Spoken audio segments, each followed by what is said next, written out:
Hello, everyone, and welcome to our very special fireside chat today. My name is Lisa Levinson, and I am the campaigns director for In Defense of Animals. And we are just thrilled to have you here today on National Lobster Day. And I'm here with some of my colleagues. So it's my pleasure to begin this program by introducing you to a few of the other folks at In Defense of Animals. Today we've got Bob Price is here. He's our development director. He's going to be helping to Hello. put the comments in the chat box. And we also have Mary Easonsey, who is here. So if you're chatting with us, you'll be chatting with Mary. And we have my esteemed colleague, Katie Nolan. You will recognize her because she has a lobster costume today in honor of this special day. So I'm going to let Katie tell you more about this day and also introduce you to our very special guest. Yeah, thanks, Lisa. Thank you for the introduction. Before I introduce our special guest, I'm going to share some slides and give you a bit of a background on why we are celebrating lobsters today. So just a moment while I share my screen. And if you recognize this costume, you may have seen some of our blogs and posts before. We call this kind of alter ego Larry the Lobster, who's done a lot of advocacy for these animals on National Lobster Day. All right, so welcome and thank you for joining us. Happy National Lobster Day, September 25th. We are here for a mock lobster cooking demo with Chef Liz Gary. So National Lobster Day is a day that was created with the intention of promoting the consumption and the eating of lobsters. We have decided to take the day back for the lobsters, to celebrate them, to spread compassion for them, and to promote alternatives to eating them. So we're turning today into a day to celebrate lobsters instead of contributing to their harm. So why lobsters? Why should we care about them? Other than the fact that lobsters are sentient beings who deserve to be free from suffering like all animals, they have intrinsic value. They are also particularly subjected to immense suffering throughout the process of being fished for, the transportation they're subjected to, the quality of life they endure during food industry. And in the wild, in contrast, they live these long, complex lives. They have really high level social interactions with each other. They have complex mating rituals. They can live to be 100 years old. And protecting lobsters is not only crucial for promoting compassion toward lobsters, but also for all animals, including marine life. I think when we can start at lobsters, we can kind of expand from there and learn to have compassion for all animals. So lobster sentience. A lot of the times, lobsters kind of get forgotten about, and fish and marine animals. People don't necessarily think of them as animals who are sentient, have sentient experience, and can feel pain. But in fact, recent scientific studies have shown that they, in fact, do feel pain.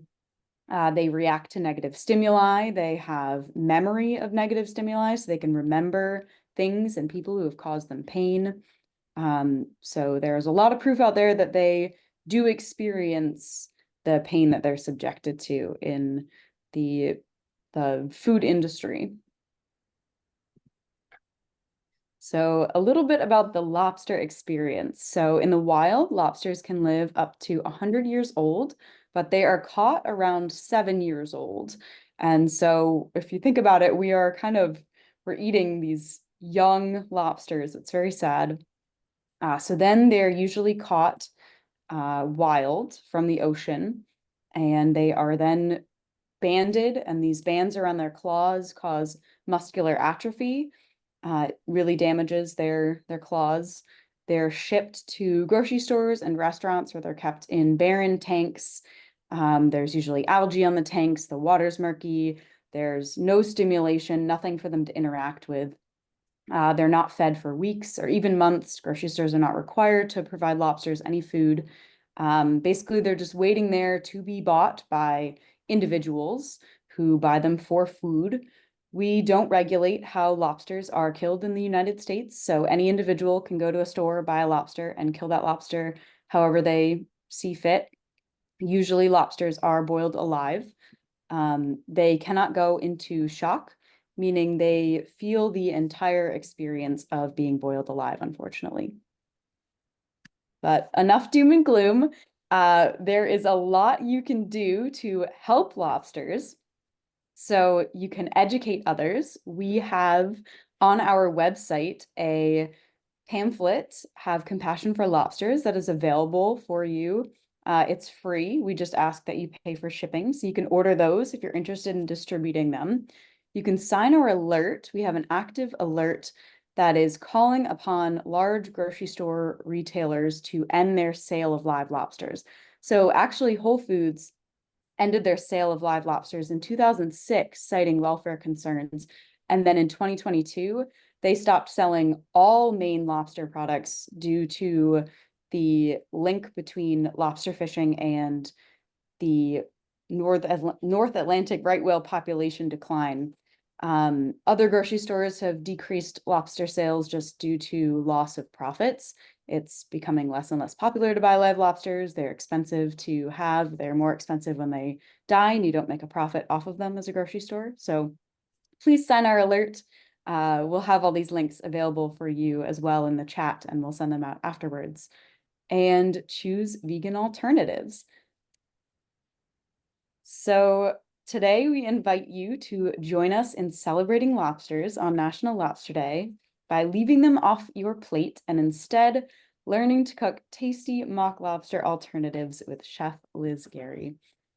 And one more thing, we have a link. This is our fun little poster. You can see it behind me. We have a link to our website. It is idausa.org/lobster. It is our brand new lobster webpage. It is up and ready for you to check out. It has all of our resources on it, so you can go there and find more out about our lobster campaign.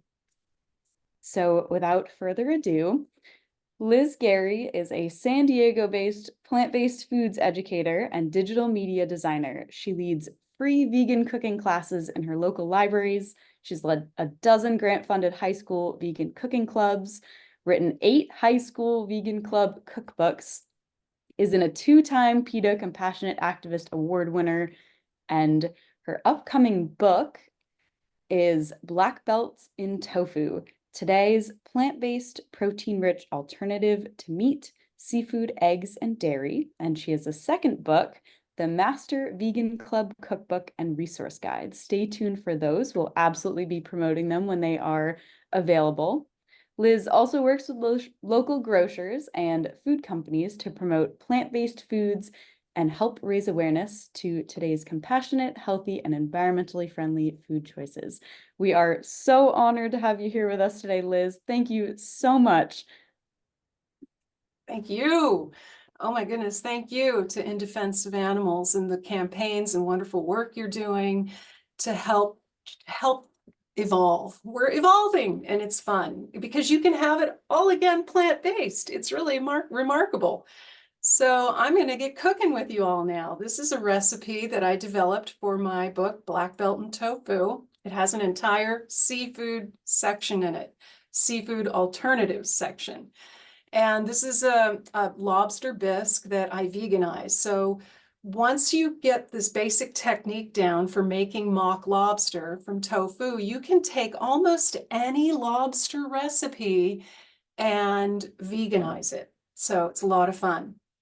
The bisque is ready to go right now. So let me get started. We have to get the pot cooking here. So we're saying yes to this pot over here. I'm going to start by combining mirepoix. You know what a mirepoix is? It's the combination of carrots, celery, and onions diced up. This soup is going to be pureed with an immersible blender, so just it doesn't have to be perfectly chopped, but you want to put a little bit of oil, a little bit of butter in the pot and saute these for a bit, and then we'll add a little garlic. Pot has been heating up over here. I use Miyoko's butter. It's one of my favorites because it's tasty, good stuff. Just a little bit. If you want to go oil-free on this recipe, it might be a little bit challenging, but I know some people can do that. You saute in vegetable broth instead and take the oil out. Whoop, excuse me. So here we go. I'm going to turn the heat up a little bit and add my carrots, celery, and onion and get that started. And while that's cooking, I'll talk to you about how we make the mock lobster. First of all, I went to culinary school many, many years ago. When they offered it through UCLA Extension, and I was living in LA at the time, and I went on campus to take this culinary arts program, and we had a shellfish night. And when I got there, I saw a lobster in one of those plastic produce bags, and I saw it, and my natural instinct was to be compassionate for that little lobster. I didn't like seeing him in the bag with his claws rubber band, and I went over and I lifted the bag so he could get a little air in there, and started talking to some of my classmates who were talking about how fun it might be to have a lobster race or do something with the lobsters before you actually cooked it. And the instructor came over and she said, oh no, that's not what you want to do. You want to make sure your lobster is nice and relaxed before you cook it. Okay, so we're all standing around the table and the teacher takes the lobster in her hand and she starts giving it a back rub. She's rubbing the back on this, giving it a little massage, and you see the lobster relax and the claws drop down. And then she turned it over and she took this 10-inch chef knife and split it right down the middle. And the juices were flying out. It was startling. It was so awful. I looked at it and the heart was still beating on the inside. And she took it and scooped it up and mixed it with mustard and breadcrumbs and packed it back into the cavity of the lobster and basted it with butter and cooked it. And I swore I had never eat lobster again. I was completely grossed out. Actually, later, I was teaching cooking camp to kids. And you know how at camp you tell scary stories? I was really naughty. I told the kids my story about how cooking a lobster traumatized me. A couple of times, I might have traumatized them a little bit too. But I've got other lobster stories to tell. And that's what inspired me to come up with mock lobster. Believe it or not, I have a local grocery store right up here, just a few blocks from me, and it's so wonderful. It's like a mini Whole Foods.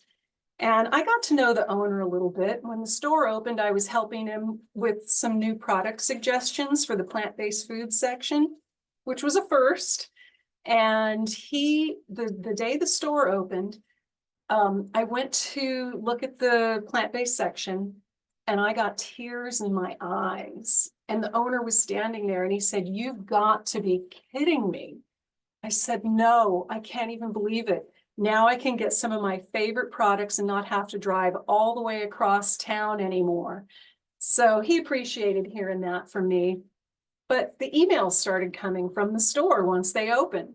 And it seemed like my inbox was always full of meat. I would get meat and fish, and then finally this lobster recipe came into my inbox.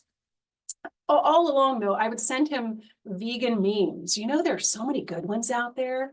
And it was like something, a gift from heaven would fall down. And I would get this perfect vegan meme that reflected just exactly my struggle or what I was thinking about.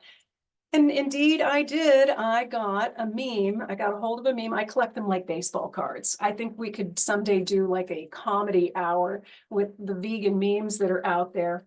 But there was a big pot in the meme with a giant lobster looking over the pot. And there was a little chef woman, and she had been photoshopped. She was traveling. She was in the air on the way into the pot, and it said, "It's your turn now, bitch." And it had the chef going into the pot with the lobster looking over the pot. And I sent it to the owner of the store. When I hit send, I thought, oh boy, I don't know if I should be doing this one or not, but I did. And I got an email back from him. And he said, "I'd like you to come to my office and see me, please." So I was invited into his office, and I thought, oh boy, what can I expect from this? He sat down with me and he said, "You know what? I'd like to invite you to write a weekly recipe for our newsletter." So I ended up, because of that lobster meme, I ended up writing over 200 weekly recipes for my local grocery store, Jensen's Foods, and they're all on the website over there. So that was one happy ending to a sad lobster story. So I got many of the products today from Jensen's Foods, my local grocer. They do carry some really fun things. Okay, so tofu is my specialty. You know what? I actually worked in a tofu production facility here in San Diego, helping them for about a year. San Diego Soy Dairy made some of the finest tofu ever. It was super firm. It was packed in water. It was a Japanese tofu. There are a lot of different types of tofu, so using a good firm one for this recipe is the best way to go. Vacuum packed is going to be extra firm. There are a couple different brands you can find. There's a new one out, Melissa's tofu, and this is a vacuum pack. It's a little thinner. I was looking for my Hodo Friends product, but it's kind of hard to find on the shelves right now around here. But Hodo and Melissa's make a vacuum pack product, but I'll tell you what the difference is. Hodo has some really fine tofu. This one is new, and I think they're still testing it a little bit. They're developing it. It has a little beany aftertaste to it. Sometimes you have to do a tofu taste testing and get the mildest flavored tofu you can find. Some of them will taste chalky because of the curdling agent that's used. Some of them will taste beany because they didn't get the temperature high enough cooking the soy milk to get it to be mild. And then there are the common tofus that are water packed. You know, these tofus are mainly curdled with food grade gypsum, which creates a tofu that is higher in water volume. So you need to press this before you use it. Unless it's a Japanese tofu and it says nigari on the label first for the curdling agent. Nigari is a mineral elixir from sea water. They take out the water, they take out the salt, and you've got this magnesium chloride left that curdles the soy milk into really dense protein-rich curds. And then calcium sulfate, it curdles the entire pot of milk. Instead of separating it into curds and whey, because the protein molecules, when you put the curdling agent in, they bind together. And when you get the nigari tofu, the tofu is a lot firmer and higher in protein, and it usually costs more because you know what? You're getting more tofu for your money because some of the others are a lot of water by weight. As a matter of fact, the common tofus can be pressed and you can extract almost, I'd say about 7 ounces out of a 16-ounce block. So this is 16 ounces of tofu. It's all pure soy. Now, if you buy one of these other water packed, you're going to press it and you're going to end up with about 9 or 10 ounces of tofu. So vacuum packed tofus are packed with a little bit of water. You want to be sure that the wrapping is nice and snug on your tofu. If it's loose or bloated a little bit, that's a sign that it might be bad or old. All foods go bad with time, but thankfully tofu doesn't come with all the warning labels and heavy toxic icky stuff that we find in seafood these days. You know, the list of things in seafood that make it unappetizing continue to grow exponentially a lot.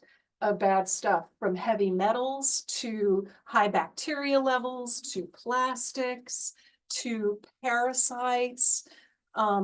Lots of tough stuff in seafood, but tofu is healthy, it's nutritious, and guess what? It has lots of great protein in it. Okay, so the secret technique to making mock lobster is using an ice cream scooper or a melon baller. This is like a cookie dough scooper. It's between a melon baller and an ice cream scooper. And what I want to do is I want to carve out organic shaped pieces so that they kind of look rounded like a lobster tail and shreds so that it looks like lobster meat. So I'm just gonna kind of have fun and curl cut without any rhyme or reason, just getting a couple of thin pieces. See, it's kind of curved like this. It looks like it's a little bit of a lobster tail. It's fun to be a food artist and kind of reproduce things so that people feel like they can enjoy what they're familiar with. I don't know how long we're going to need to do this, but to get people interested, I'll tell you what, it's a lot more fun to eat a little mock lobster with organic shapes than it is just to cube it and throw it into cubes. So people sometimes see those tofu cubes and they think, oh, it's tofu, I don't want to eat it. Because they've heard all the rumors and the fake news about soy, which is a big problem. You know, we still have a long way to go with getting people to accept soy and tofu, but it's made major progress over the years recently. Tofu was relatively unknown in the United States 100 years ago. And you know what? I studied a little bit of the history, and it's really fascinating about the way the Seventh-day Adventist Church sent missionaries to China. And when they came back, they brought back tofu and tofu making, and they started some of the very first meat analog companies.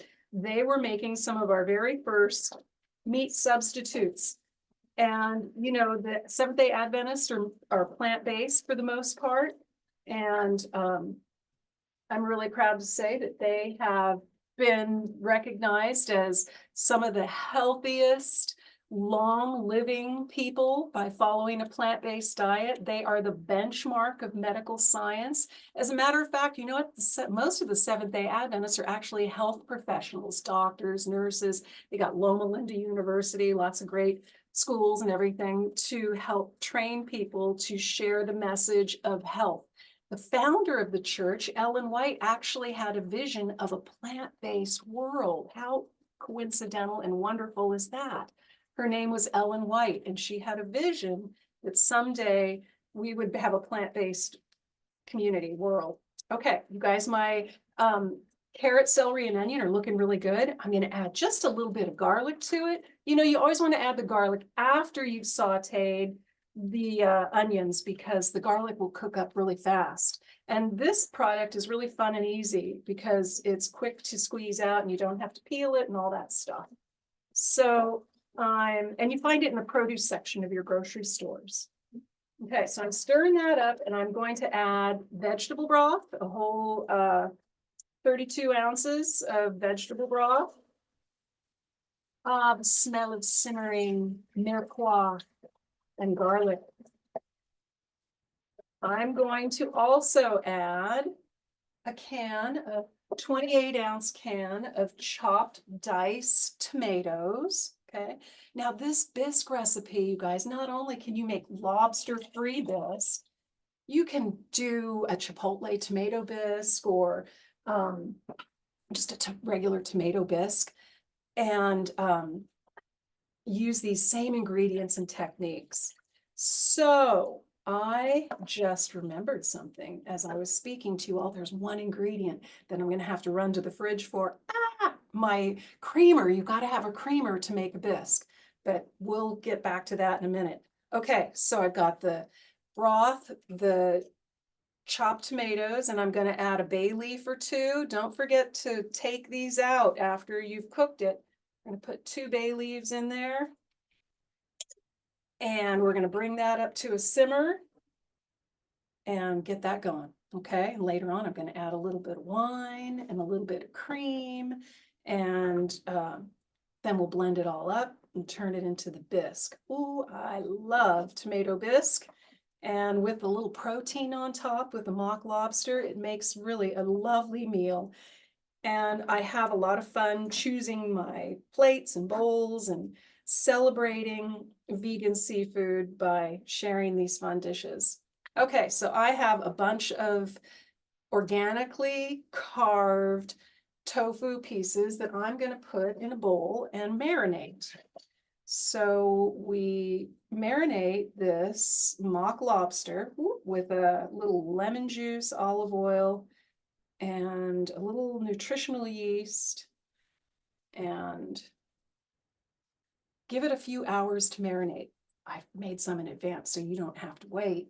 But here we go. I'm going to get some lemons juiced, and I've got a juicer right here. Excuse me. Oh, while I'm juicing the lemons, let me talk to you about another little step that you can do in advance when you make mock lobster. And that is to make the redness in the lobster meat, we need beets. So I took a couple of beets and I peeled them, fresh beets, okay? They work best. Take a couple of fresh beets, one or two, put them in a saucepan after you've peeled and cubed them, and then put in just enough water to cover them and simmer them until they're tender. And what you're going to do is use the beet juice to make the red side of the lobster meat. And then I take the leftover beets later and I use them in a different recipe.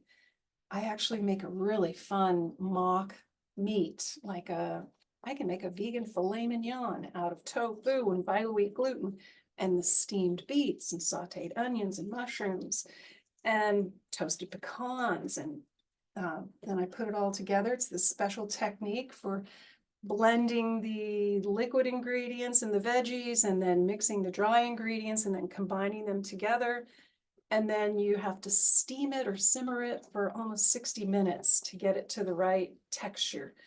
You know, in culinary school, they would teach you about this is raw. If you hold your hand loosely and you touch it, it's raw meat. If you do a medium fist, that's medium. And then a hard fist, that's well done. And that's what you're after with your vegan meat. You got to make it well done. It takes about an hour to simmer it. But that's what I can use my leftover beets to do. And it's going to be in my recipe book. You can find my recipes on my website. And I think we're going to put a link up there.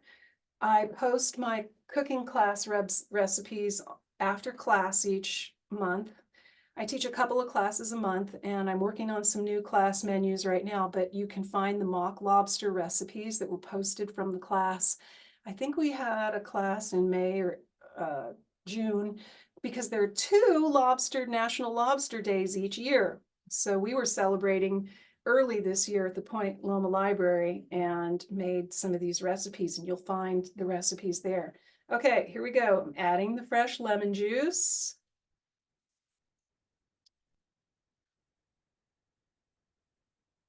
A little bit of olive oil.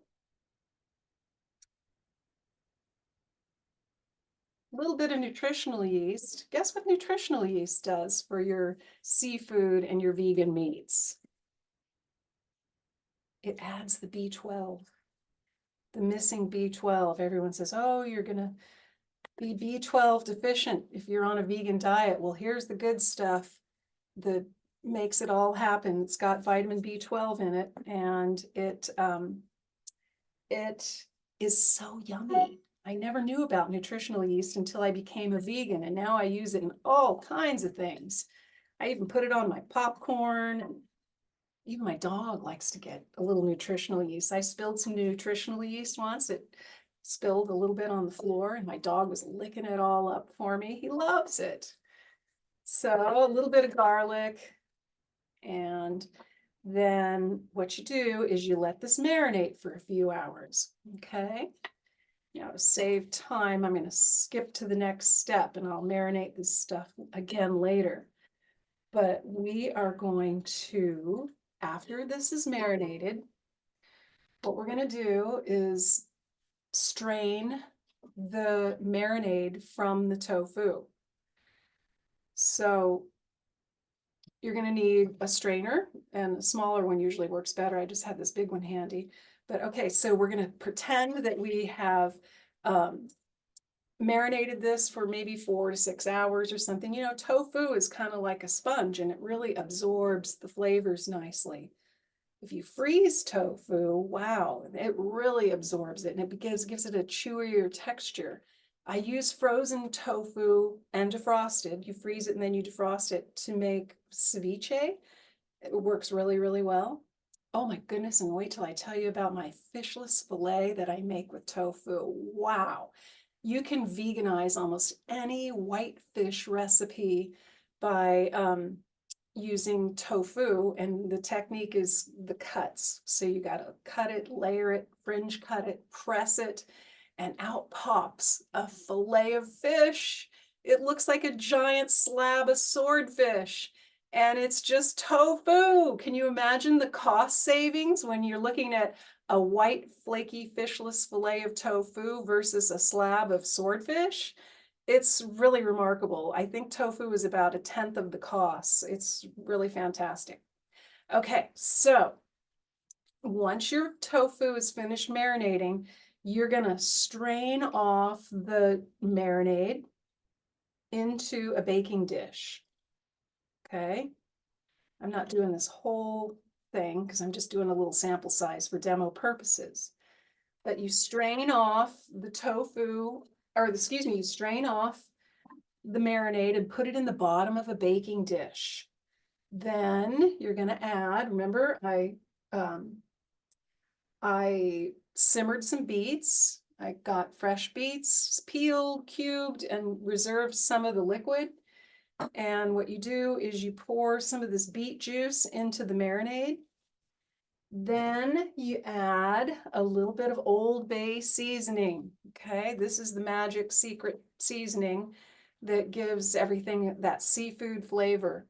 We were talking about how my grandmother used to have this in her beach house in Maryland and would send my brother and I out to the little pier that was in the yard. She had a little dock in the backyard. We were so lucky. But she gave us a net and had us capturing the crabs that were on the pilings. And then she steamed them in a pot. And I think that was one of the first traumatic experiences I had with seafood. And it really turned me off to all shellfish. It was too much for me. I did not like it, but I found out how to make vegan crab cakes. And you know what we use? We use artichokes and the tofu for the protein and more Old Bay seasoning. So you get some of the texture and the flavor and the nutritional value without the cholesterol and without the ooey risk of getting sick from eating seafood. You know, sometimes you can get pretty sick from seafood, especially shellfish, really sick. Okay, so now that we have the marinade ready in the dish, I'm going to put the tofu in very carefully. I'm taking my pieces and I'm putting them down just so that they touch on one side in this dish. And I like putting the curved side down. It makes it kind of look more like the lobstery look. But it doesn't matter. You just get these pieces into a dish in a single layer. And then I would highly suggest, in order to get the reddest effect on the lobster, which is fun because it looks like lobster, it's a good idea to let it sit in the marinade for a while before you bake it. So let the tofu absorb all that red seasoned juice, and when you roast it, it will come out red on one side.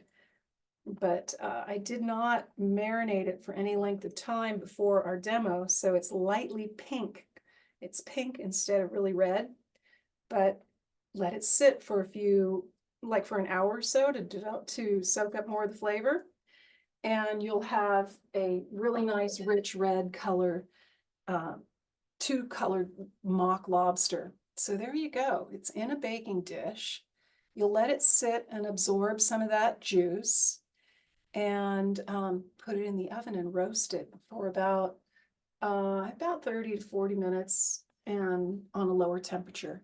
And that will produce our mock lobster. And I will pull that out and show it to you in just a second.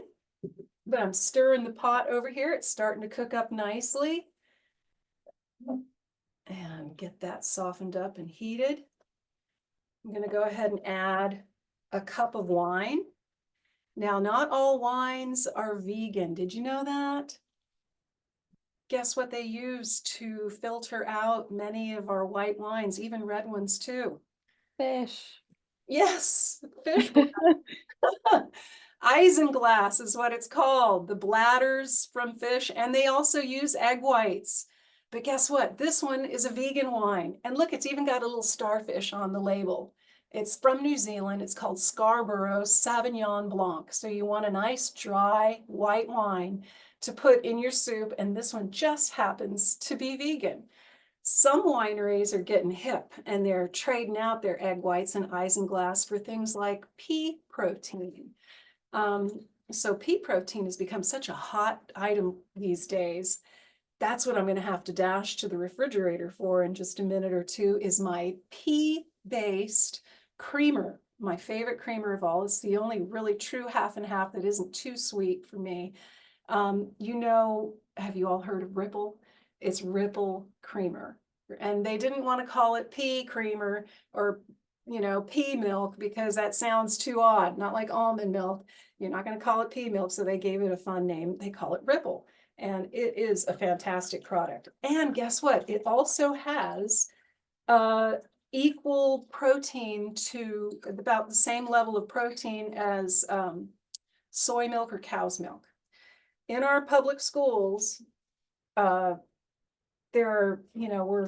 right now, there's some really good stuff going on about dairy.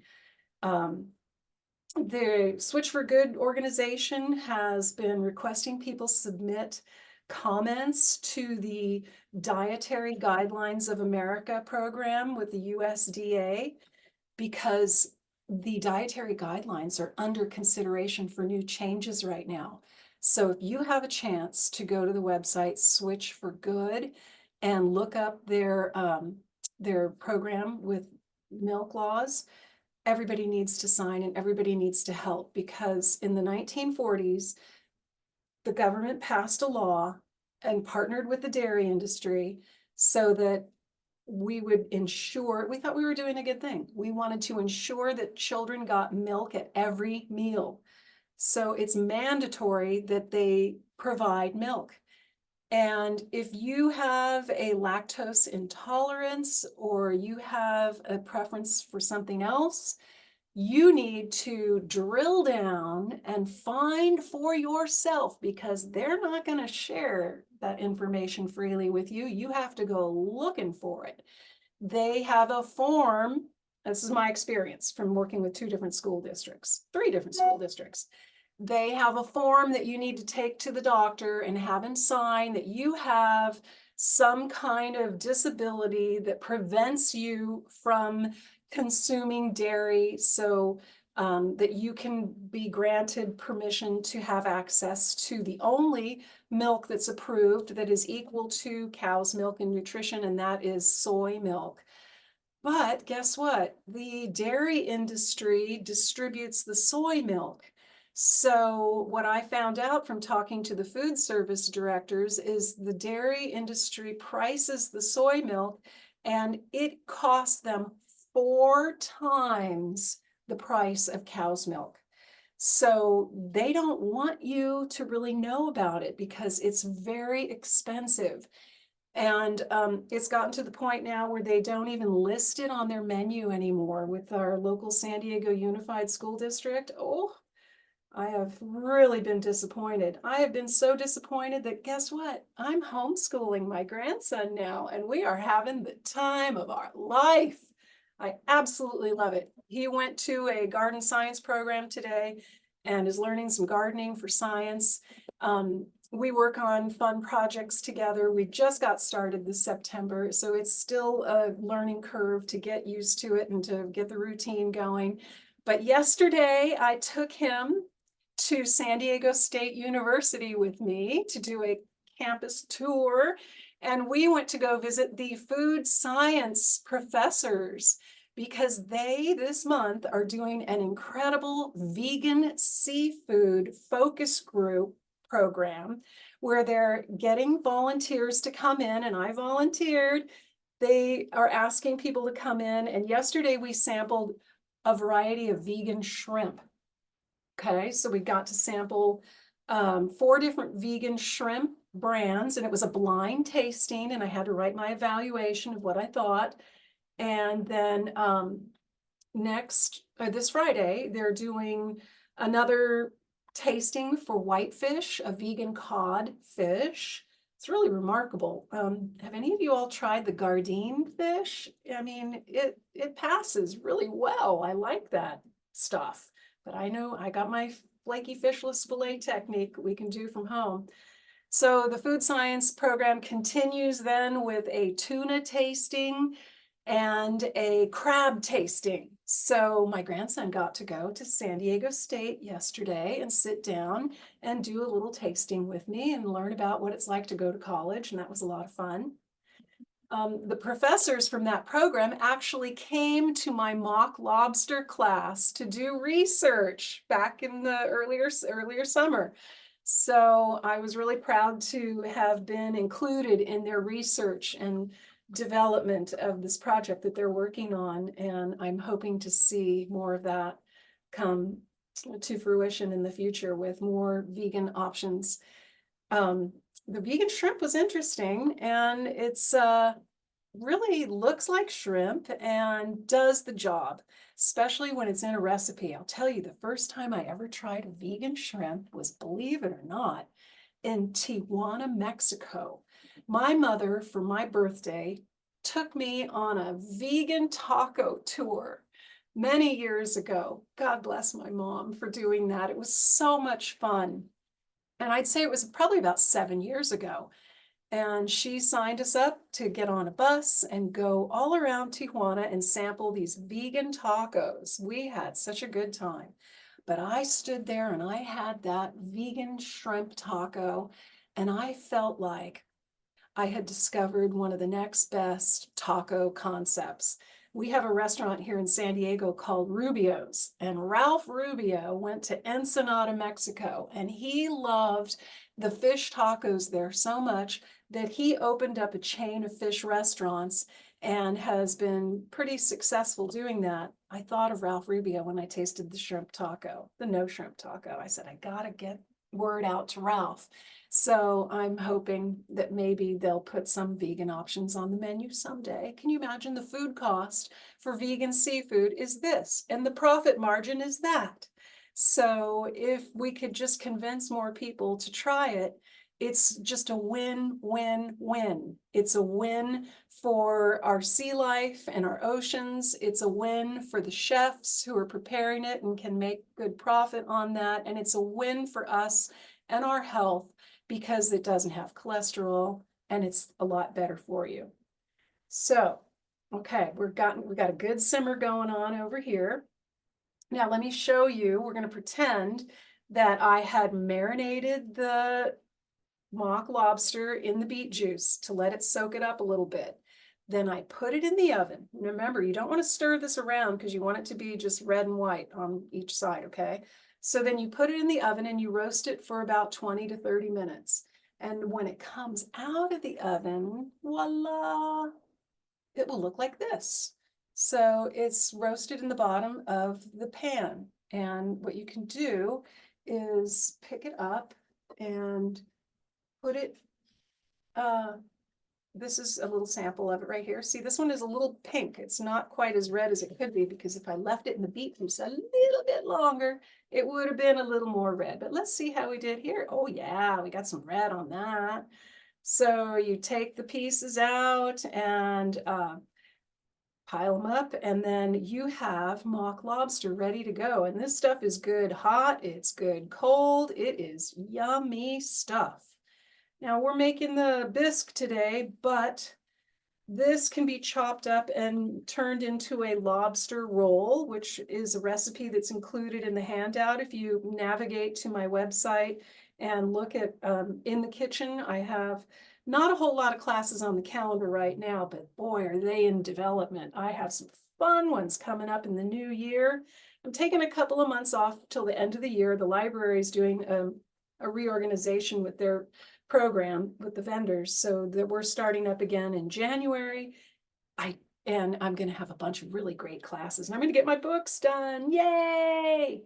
But before it's over, I have another class coming up this Saturday. It's my last class of the year, and it is going to be held on International Poke Bowl Day. You know what? This Saturday is International Poke Bowl Day. So guess what I'm doing? I'm going to get a whole bunch of people together and have a poke bowl party. And we're going to make the poke out of marinated watermelon. Okay, so it looks like tuna, doesn't really taste like tuna, but boy, when you put the sesame oil and the soy sauce and the ginger and the sriracha and you put it all together and you marinate it, oh, it is so good. And I make a coconut jasmine rice. And then you get your veggies, every color in the rainbow. I got purple cabbage and carrots and bell peppers and cucumbers and edamame. And the protein is the edamame and tofu, teriyaki tofu, the baked vacuum packed teriyaki tofu. Ooh, that is so good. So, you know how acai bowls can be so beautiful when you got the pink and purple, the pitaya, the acai, and all the beautiful fruits. There's a place down the street from me here that does it so well. It's remarkable. I told them, I said, you know what? You might be able to double up your business and also do poke bowls. You got the sweet side and you can have the savory side. So this weekend, our challenge for International Poke Bowl Day is going to be to build some artistic, beautiful, every color of the rainbow poke bowls with no tuna. It's going to be our mock tuna made with the watermelon. So I got this ready. My soup is looking really good, and I'm going to be fishing out the bay leaves here in just a minute. Does anybody, Katie, have any questions, or can you cover the deck here while I run for my ripple creamer? Because that's kind Yeah, of next. absolutely. I have Thank some you. fun little lobster facts to share while Liz is on her fridge run. Um, so if you didn't know, lobsters actually, while we're talking about food, lobsters taste with their legs and their feet. So they have these tiny sensory hairs on their legs and their feet that allow them to detect chemicals in their environment. So they kind of like taste their surroundings through their legs. Um, they also they can be dominant clawed. So lobsters have like one big claw and one smaller claw. And their bigger claw is usually their dominant claw, but they can be born with the bigger claw on their left side or their right side. So lobsters can kind of be left or right-handed, which is pretty fun. So cool. I never knew that they could actually taste with their legs. Yeah, it's incredible. Yeah. Um, and there is a question. Could you use lemon juice instead of juicing fresh lemons? That question's from Chris. Um, well, you mean lemon juice like in a bottle? Bottled lemon juice? I think so, yeah. You know what? I think you probably could. But I go to, I don't know if you guys have grocery outlet. Do you have a grocery outlet near you? You can buy a whole bag of lemons for about $4 or $5 when they cost almost $1 each in the store sometimes. You can try it with the bottled lemon juice, but hey, maybe you're lucky like me and have a neighbor that has a lemon tree and you can just get some lemons off of the neighbor's tree. We got some lemon trees around here. But when I get the bag of lemons, I juice the whole bag and I freeze the lemon juice. And then you can take it out and use it later because lemon is one of my favorite marinades. Ooh, you take tofu and throw it in that lemon juice with a little bit of the olive oil and make kebabs and the mock lobster. Yeah, lemon juice is a go-to favorite with tofu. Good question. Yes, go ahead and try it. It has a little bit of a different taste to it, not quite as fresh. But if you have a chance to get a hold of lemons, you can always squeeze them, put the juice in ice tray cubes or cubed, the trays, and then pop the cubes out and put them in a Ziploc bag. And it works great. I've actually had to do that to help my grandson with his lemonade stand. That's how I got started with Wow. that. Adorable. Oh my gosh, and think about it, homeschooling, there's so many different skills you can learn from just having a lemonade stand, from math to science, and cooking. And at our next lemonade stand, I'd like to be able to offer some free vegan cookies. I'm going to put a sign, free vegan cookies, and get people to maybe come and try a cookie with their lemonade. And anyway, so yeah, endless learning opportunities. It's like being a kid in a candy shop, an educational candy shop, and the world is your oyster. And we have more fun figuring out what we want to do and how we're going to meet our requirements. It's just really fun. Okay, I'm fishing for my other bay leaf in here. Isn't it interesting how we use so many different terms from the ocean in our language, fishing around, or the world is my oyster. I get caught doing that once in a while when I think that and I realize, hey, this isn't really the best thing, because we use some odd, what are they called? Colloquials or something? I can't remember the word for it, but anyway, okay, excuse my pun here, I'm still fishing for that bay leaf. There it is. Whee! I found it. Okay, remove the bay leaf before you puree your soup, okay? Otherwise, it can be not so good. I'm going to turn the power off on the soup, and I have an immersible blender. You have one of these? These are handy. If you don't have one of these, what you'll need to do with your bisque is put it in the blender, and it's really hard to do because it's dangerous because you got all that hot soup. So you have to be really, really careful. Otherwise, this comes in really handy. And what you do is you put it down in the pot and you can turn it on and blend it up. So I'm blending my bisque.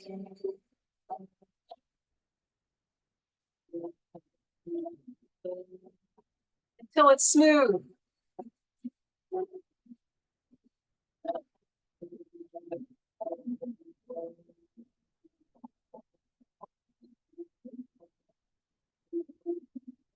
I actually live on a peninsula here in San Diego.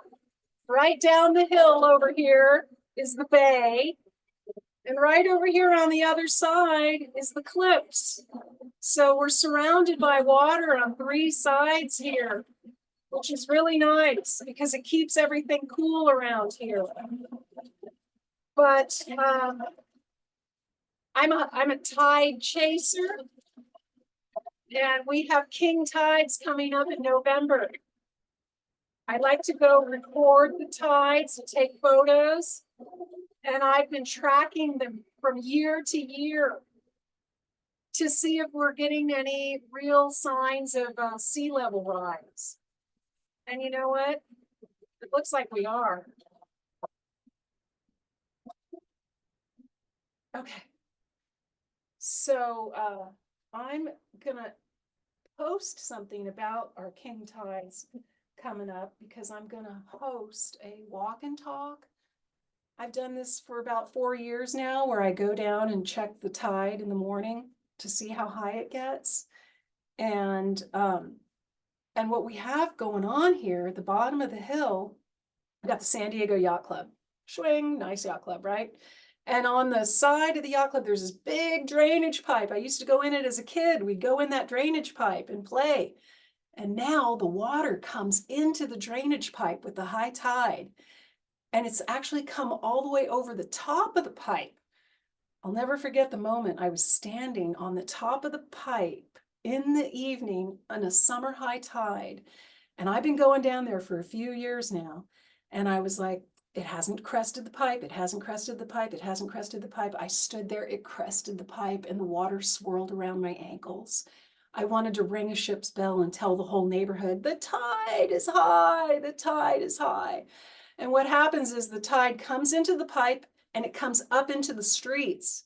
So Anchorage Lane becomes Anchorage Salt Lake, and people don't even know it. They're driving their cars through and the water gets deep. So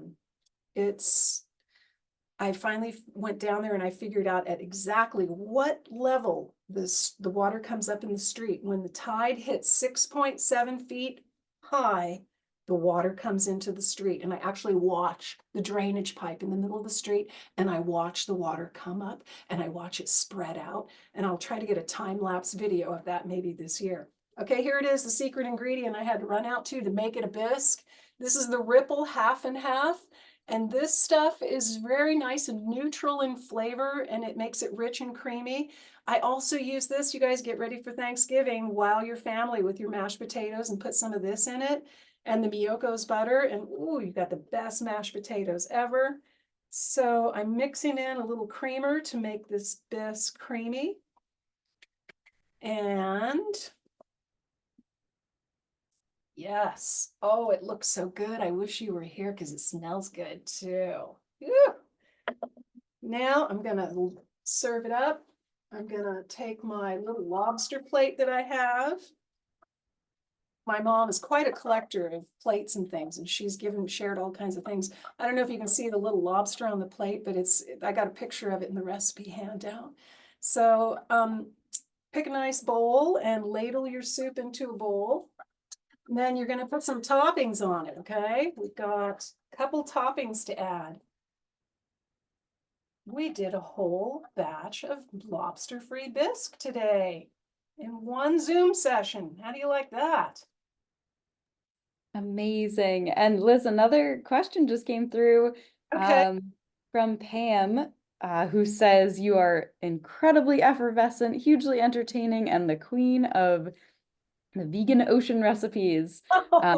Thank you, and hope you have your recipe books on your website. So from my understanding, they're not out yet, correct? They're not out yet. I'm still doing a little work on them, but they will be hopefully by the end of the year. My goal is to have them done pretty soon. Oh, they're so loaded with content, you guys. I've got a series of good stuff to share. I've compiled all the 8 high school vegan club cookbooks, the best of them, into the Master Vegan Club cookbook, in addition to the tofu book.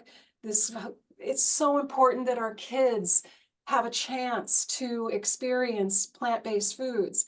And so this Master Club book and resource guide also contains all of the research that I've done by going to the Natural Foods Expo in Anaheim here, where I have the horrific job of going to every vegan food booth and tasting every product under the sun, and then writing about it and putting links to the website and links to the contacts that you need to make to get free product, because that's what they do. They can write a letter. I've got the template letter and the resource guide and suggestions for funding for your program, and you can start a vegan club at your school.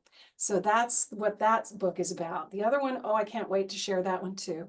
The tofu book, it is divided up into a section about the history, the story of tofu, how to shop for it, all of the things you need to know about tofu in general.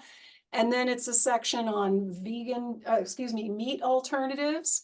Then it's seafood alternatives. Then it's egg alternatives, and it's dairy alternatives. And the end of the book is ideas on sharing in your community and some of the fun things that I've done to help promote tofu.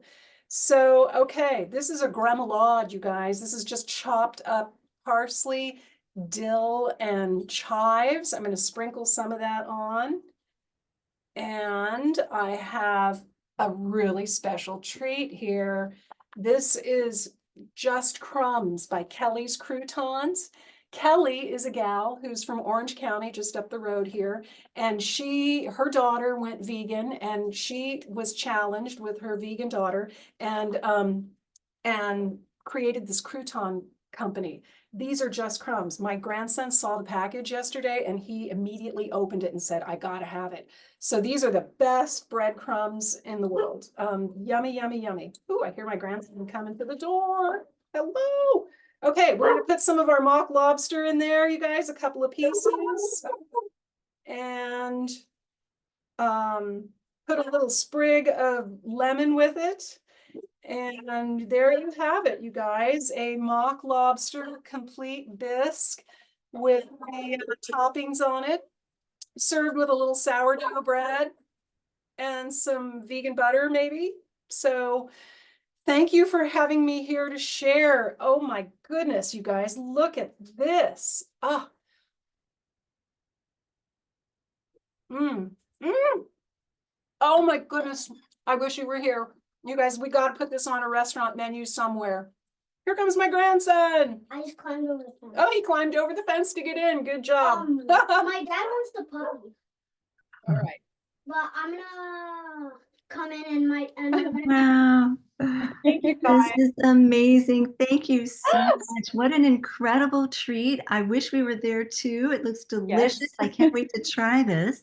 Mm. I want to thank you so much, Liz, for sharing your culinary skills with us, and to Katie for giving us a little more reason to be kind to lobsters and to keep them off of our plates. On behalf of National Lobster Day, we have a campaign out there to invite grocery stores to stop having lobsters as well. So please be sure to sign our alert. We want to thank everyone who joined us today. We are so grateful to all of you, and especially for celebrating and reclaiming National Lobster Day with us today. Thank you. Have a wonderful day, everyone. Thank you so much. Thank you for being here. Happy National Lobster Day. Say no to pot. Lobster pot. Yay. Good night, all.